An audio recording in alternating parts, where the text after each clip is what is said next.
শৃংখল চলিয়া হয় কোন? অসমৰ বাবে হয় তেওঁ কোন? বিজেপিৰ এজেণ্ট হৈ পেলাই অসমখনক তেখেতে বিভ্ৰান্তিকৰণ সৃষ্টি কৰি আছে আৰু সম্পূৰ্ণ আমাৰ এই অসমৰ যিটো সাম্প্ৰতিক আমাৰ যিটো পৰিস্থিতি, এই পৰিস্থিতি তেখেতে সৃষ্টি কৰা মূল নায়ক।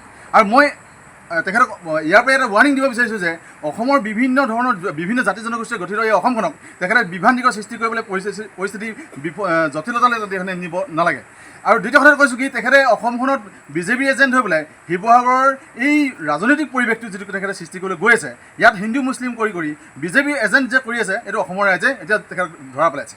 এতিয়া কথাটো হ'ল কি, বৰ্তমান সময়খনত প্ৰত্যেকটো কথাতে তেখেতে শৃংখল চলিয়াই এই হেংদাংলুৰৰ কথা কয়, আহোমৰ কথা কয়। তেখেতে অসমৰ এটা চলিহা উপাধিৰ এজন ব্যক্তি, যিটো অসমৰ বাহিৰত। এতিয়া কথাটো হ'ল কি, তেখেতে এই আহোমৰ তেজকণ দেখুৱাই আহোমৰ গোটেই জাতিটোক বন্ধকত থৈ তেখেতে গোটেই শিৱসাগৰৰ ৰাজনীতি কৰিছে। তেখেতে এই শিৱসাগৰৰ পৰা তেখেতে আমাৰ বিভিন্ন ধৰণৰ বীৰ লাচিত বৰফুকনৰ নামত তেখেতে বিভিন্ন ধৰণৰ টকা ঘটাৰ এটা আহিলা হিচাপে তেখেতে সংগঠনটো ব্যৱহাৰ কৰি আছে।